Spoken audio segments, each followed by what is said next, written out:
everybody. Welcome to this computer gaming experience. Today we're going to be playing 1000 Lies. It is a visual novel. It's free to play on Steam, and the overall reviews are very positive. So I'm excited to give it a try. It's apparently a mystery, and I love a good mystery. And of course I love a free game. It's about someone named Siren. It's a Celtic name. Interesting. And he's receiving enigmatic emails from a mysterious sender. And apparently there's some psychological themes mixed in. Well, we'll get to the bottom of this. Like I said, I am enjoying getting into this. I've saved it for you guys. I have not played this at all. And I really, really love the tune that's playing here in this menu. But it's finally ending, so let's get going.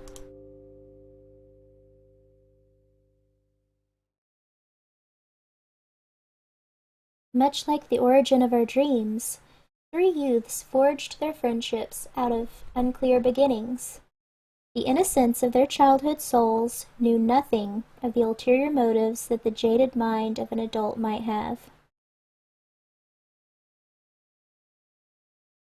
It's a pity that no decision knows of virtue, a fabrication which lies beyond the chromatic spectrum of consequences that adults insist on simplifying only as either black or white. It's gonna be a mystery figuring out this this flowery language. So they maintain that lies should not be told. Lying is wrong. With empty words, they wage their futile battle against human nature, pretending to know of what they speak. It's ironic how, rather than erasing lies by teaching us not to fabricate falsehoods, we learn to make them better. Yes, that's true for many people. After all, who honestly seeks the truth? We only open our ears to the confirmations of our biases. And that's strange, because in my opinion, there is no one who is more sincere with their words than the greatest liar of them all. Ooh, that's deep.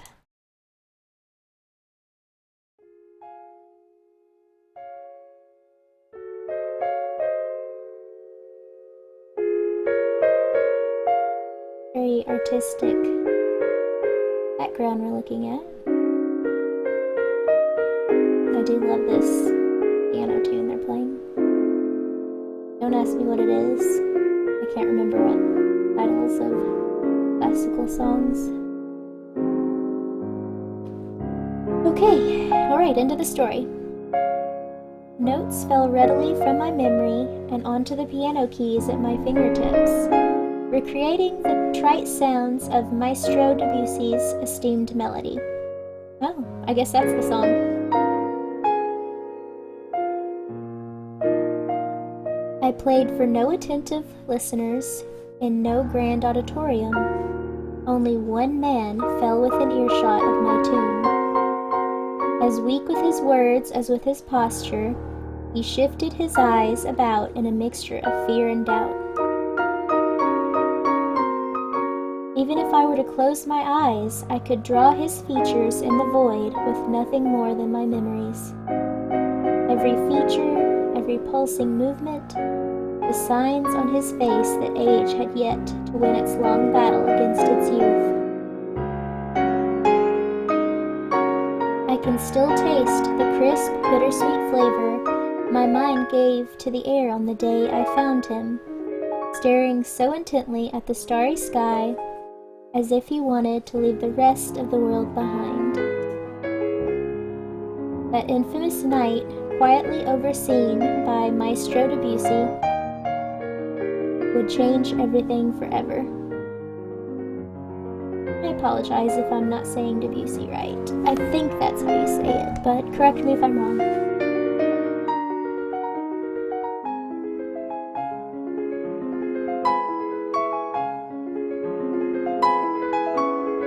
Come on, wanna go see how haunted that mansion really is? The boy could hardly contain his excitement as he spoke. His two friends, his only audience, frowned in response, reluctant to give him their answer. They couldn't be fooled by such superstitions as ghosts, nor were they motivated to spend their time disproving their existence. Yet somehow, they just couldn't find it in themselves to say no to their eager friend, perhaps due to his eloquence, or to be frank, his persistence. Their entrance was heralded by abandoned spider webs, ramshackle walls, and frayed curtains. Unfortunately, there were no specters to speak of. The boy had little need of his ghosts now, though, for the trembling signs of fear that gripped his friends served more than adequately as his entertainment for the day.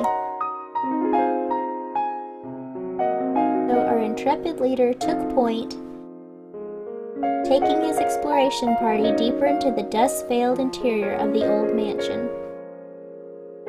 He brought his attention to a single book laid atop an aging podium, a sure sign that no pages of content were more worthy of reading than those found within this centerpiece on display. Its words were still legible, if only just, and apart from the rest of its treatise. Man, I don't know how to pronounce that word. I've never had to pronounce it out loud. Treatise on keeping close relationships unbroken. It offered a dire warning. Whoops. Apparently I accidentally hit the menu button. No. Desecrating that which does not belong to you will bring nothing but punishment.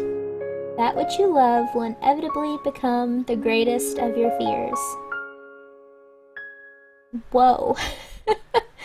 When during the Syzygy?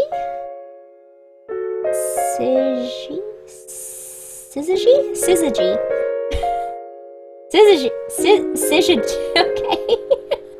I got it right once in there, I think. 3 elements must become 2. Which one will you discard? If it had been a spell from a witch's book, the 3 youths lacked the knowledge to understand it. Me too! Oh. Nonetheless, they would soon regret having brought life to the words upon the page.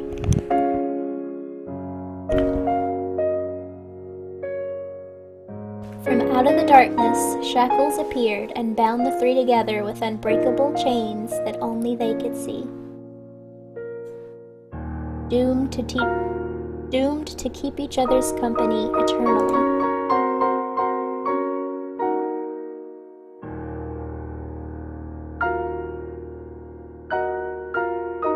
Hey, do you think I could learn to play the piano?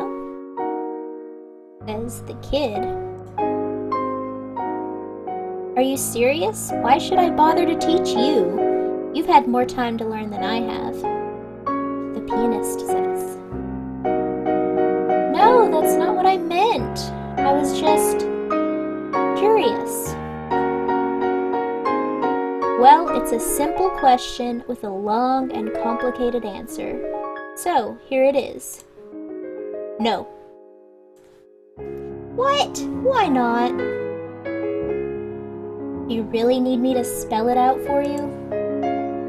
You're the expert. It shouldn't be hard to tell me what's wrong. What's wrong? Oh, where do I begin? For example, those sausage links you call your fingers. You think there's any instrument that would accommodate you? It sounds like you're just trying to make me go away. I've never heard of anyone not being able to play a piano for such a stupid reason. I suppose that depends on your goals. You can bang away at the keys to your heart's content, for example, with your sausage link fingers. You're not very good at this pep talk thing, you know?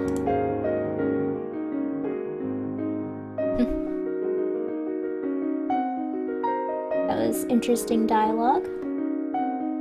I took piano lessons once upon a time when I was young. People have always told me I have good piano fingers. They're definitely not sausage links. Alright. It was a strange spell which bound the three youths together. Should they try to spread out and seek their own paths, the chains on their legs would grow tighter, keeping them together.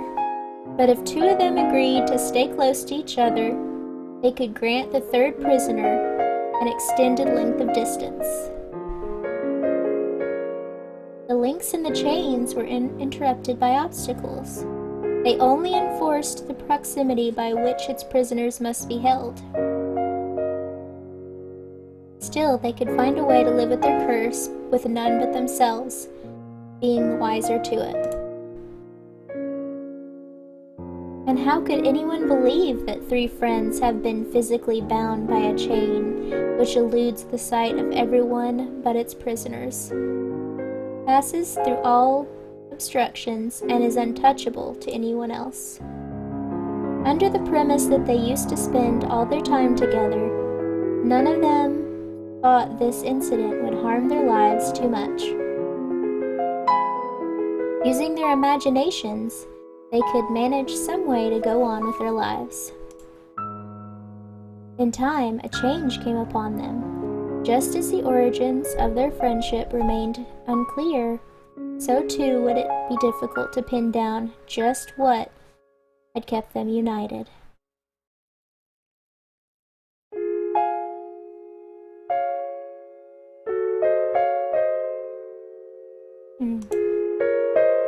The light of their childhood innocence would die a slow death. Or perhaps even that innocence was another lie, fabricated to disguise their selfishness.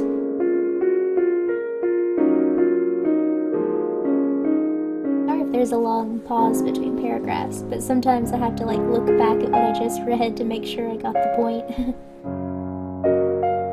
These were the thoughts which plagued the leader's mind as he began to silently observe the faces of the ones he once called his friends, who had now become unrecognizable to him. And unable to find the words to form his apology, he chose to simply run away.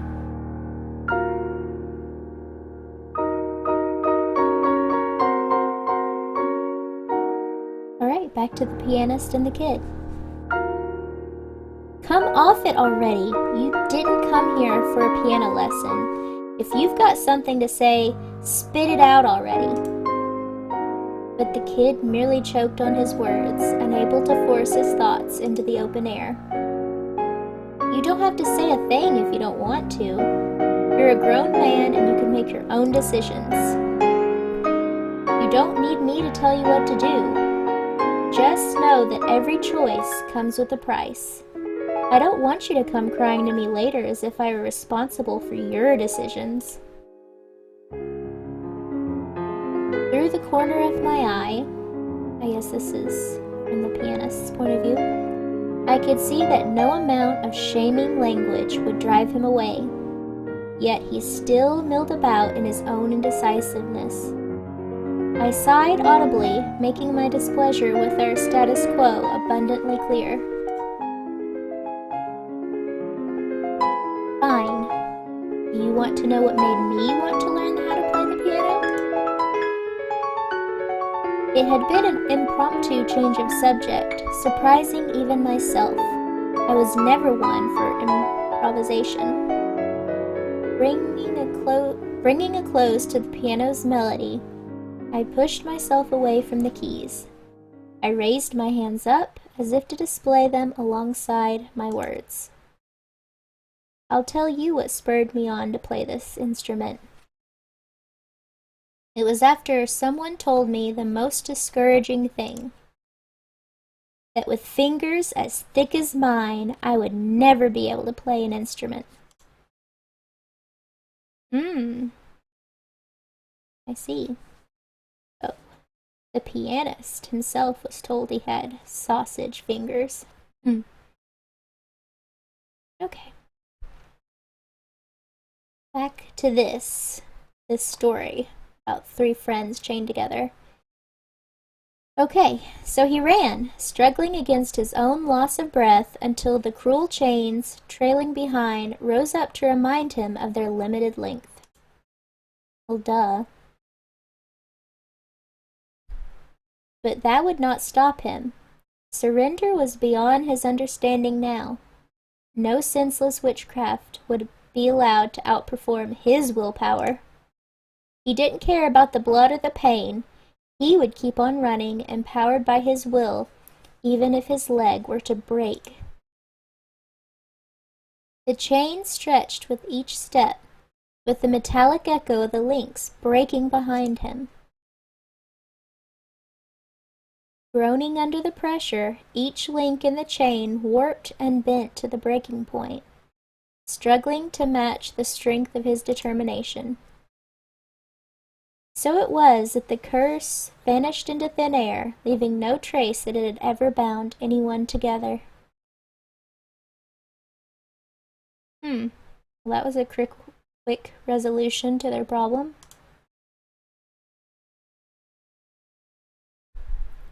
Only then did he return to his senses, to find what he had bled and suffered to gain: solitude, in a barren land, bereft of his peers. Sorry. Even his footsteps had vanished in the trail behind him. He was truly alone. Never again would he be able to find the important people he had lost.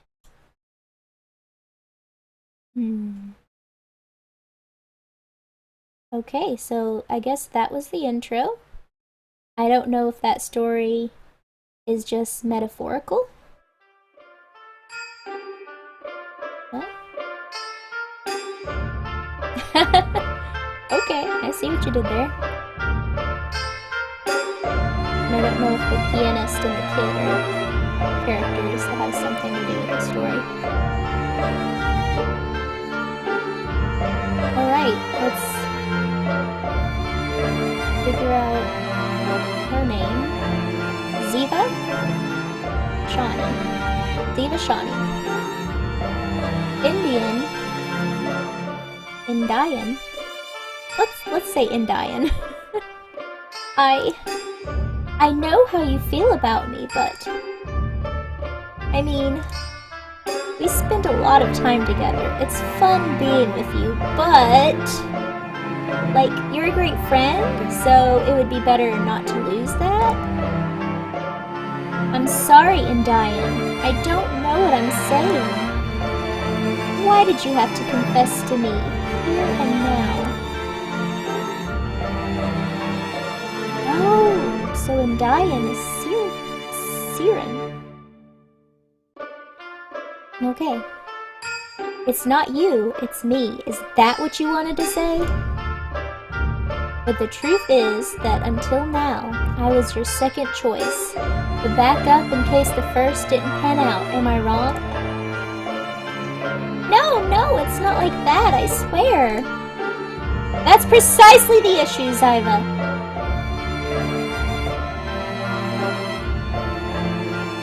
I'm tired of hedging my words with you, with everyone. I knew that nothing could ever be the same after confessing, after expressing how I felt. I thought you would accept my feelings, and I was happy. I couldn't believe that someone like me could connect with another person. Although now I see that it was all fake. I've been thinking about it, and now it's clear to me. One of us has been playing with the other's emotions without considering the consequences. And now you don't even have the courage to go back in spite of finding out the truth? Don't you see that with that attitude, we can only hurt ourselves? I thought I loved and adored you. I thought I loved and adored you. I'm not so sure. Maybe I was deceiving myself all those times we spent together. Or maybe it was just my lack of experience. The only thing I do know is that we can't keep going down this painful road. And even so, a part of me doesn't want to let you go, even if that means we're only friends. Even knowing the suffering that awaits me. So dramatic, Mr. Searin and Diane.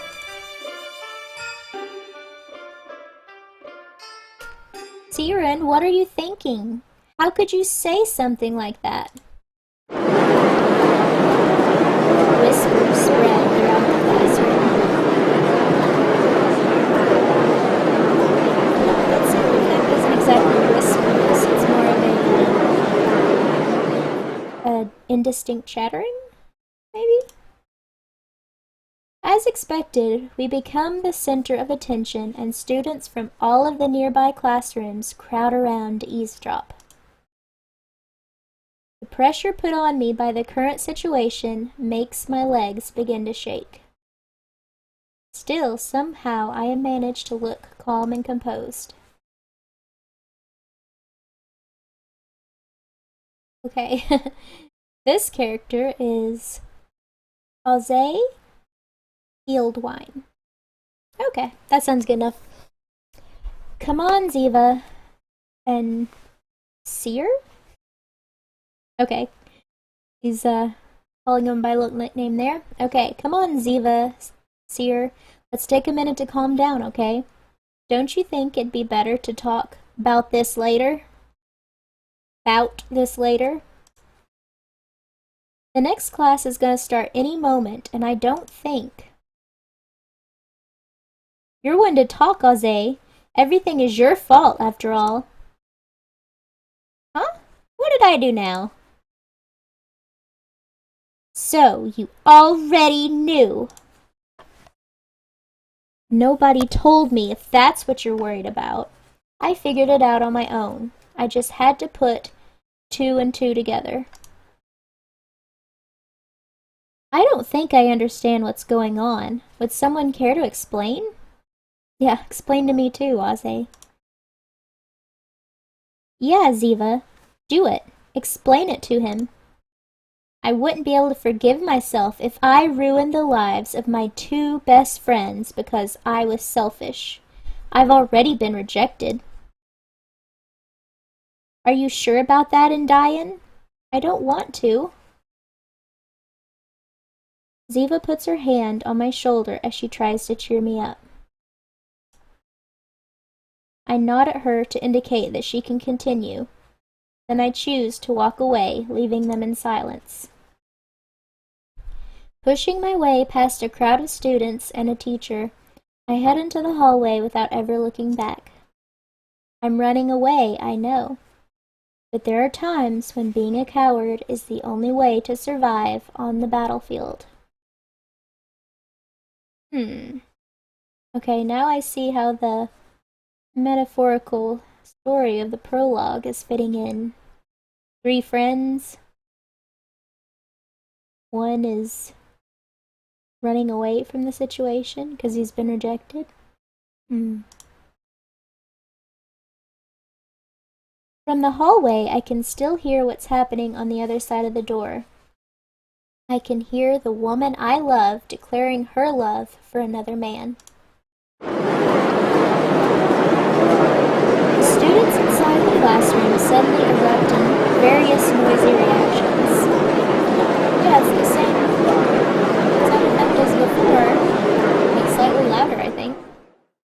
The combined sound deafens everything else. Even then, there's still a sound I can't ignore. Ooh. That sound scared me, actually. Oh, okay. My heart is broken, leaving me feeling empty inside. Ah! Darn it, they got me again. How foolish! I'm no more than a feeble cuckold, resigned to never leave his nest. I think they're mixing up their ideas here. The cuckold. Unless a cuckold is also a kind of bird, but it's usually used to describe someone playing the fool while he's being cheated on. But to never leave his nest. I'll have to look that up later to see if it actually is a bird, but this is a strange statement here. I mean, I get what they're saying, but I don't know if a cuckold resides in a nest, so we'll solve that mystery later. Oh, jeez. Okay, I think I'm getting used to it. My soul is sinking further into the drain of desperation while the world keeps spinning. I'm unable to bear the sound of everyone else's happiness. My sanity is blinded by jealousy, which in turn causes me to retreat into loneliness. I'm not even a third of the man I used to be. For what reason should I keep this farce up? Are you even a man, Siren? I mean, you're in school. How old are you?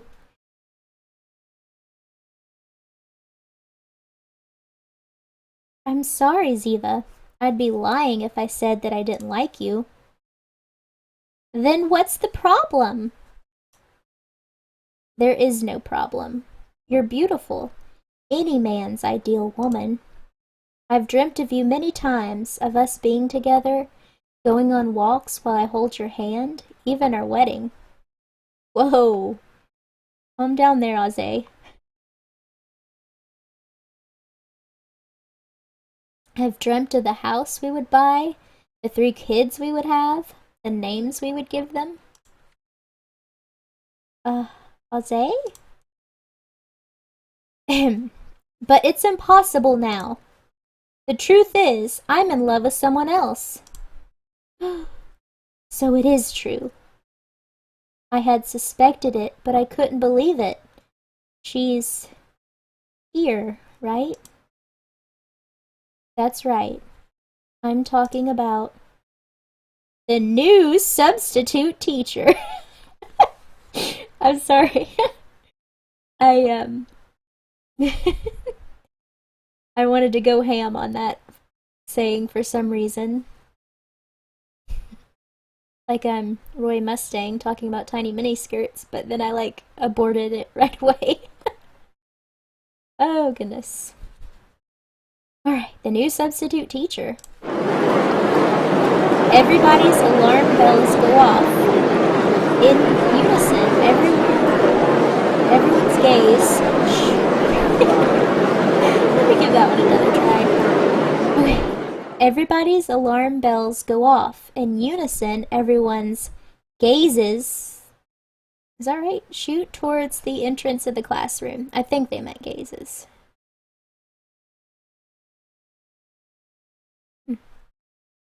Standing there is the wide-eyed substitute teacher, ready for her very first class. So it's just this conversation going on in the hearing of everyone in class. And so now everyone is in on the fact that Aze is in love with this wide-eyed substitute teacher.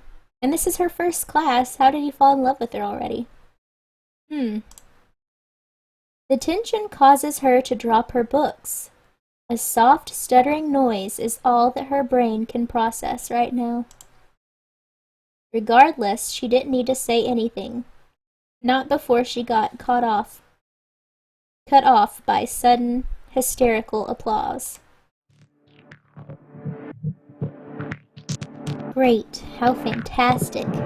I knew beforehand that something like this might happen. The silence is deafening.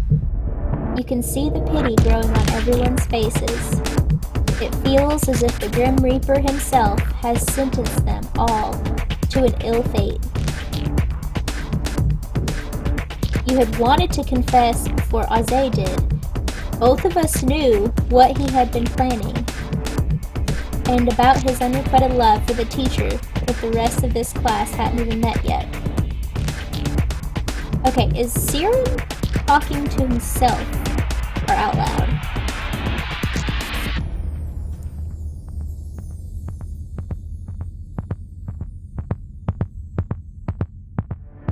Or maybe he is talking to the girl. Ooh, his heart is racing. That's why we had to move on ahead. You out of fear and I out of despair. Oh yeah. Yeah, he was talking to Ziva. Okay.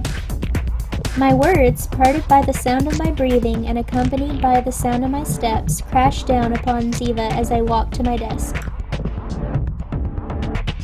Although the weight of her actions is crashing down upon her shoulders, Ziva manages to rise up again, purely out of self-pity. Despite knowing that, you still took the risk. I don't understand you and Diane. I don't think I ever will. In the end, it seems the two of us had the same goal. I guess we're more alike than I thought. No, we aren't alike.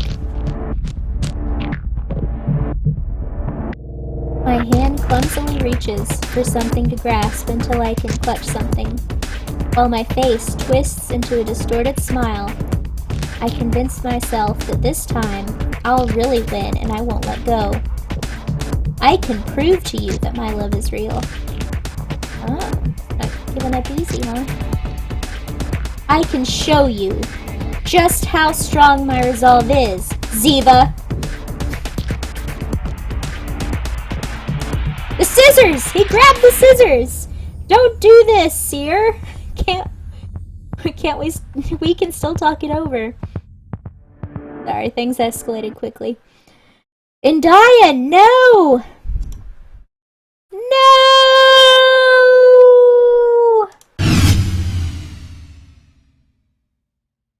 What? It escalated super quickly. I thought he was just gonna, like, do a little half-hearted effort on his wrist or something. Dang. Okay, taking my own life, I mercilessly pierced through my chest. I thought I was empty inside. Ew, squishy. But my hands are stained with blood. I guess I can't change how I feel after all.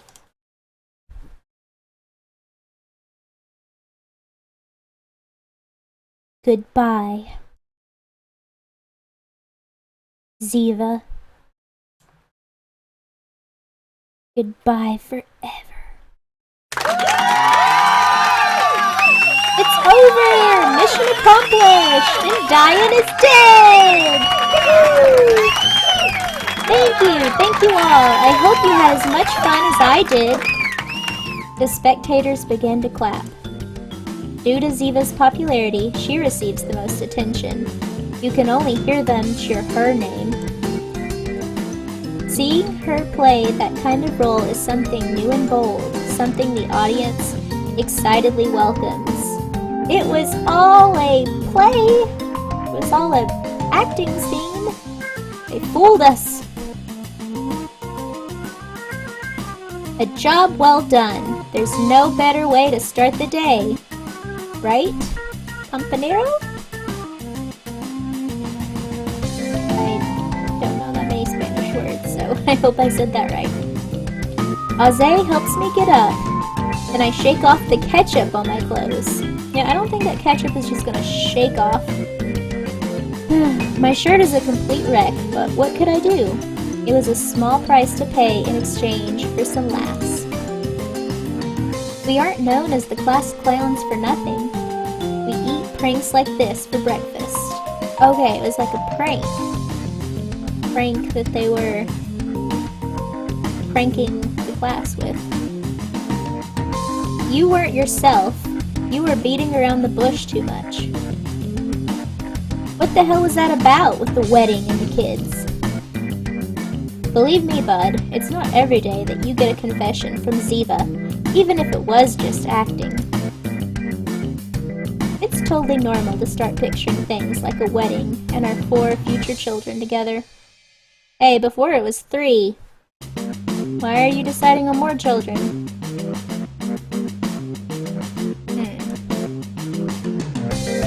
Wasn't it 3? Yeah, that's what I said, Siren. A lot of things have happened since then, Compianero. Oh. Ignoring my friend's reproductive capacity in his dream world, I try to get the class's attention. The show may be over, but the MC still has something left to say. Please listen, I have something to announce. Be quiet until I'm finished. Ladies and gentlemen, and I'll say, how am I not a gentleman? Thank you for coming to our little production. I do hope all of you enjoyed it. But we mustn't forget to whom we dedicated this practical joke, someone who also had a small role to play. A round of applause for our already beloved substitute teacher.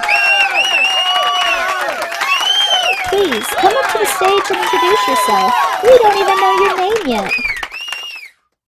The target of all the shouts and whistles, our victim, stands petrified against the wall, even paler than before.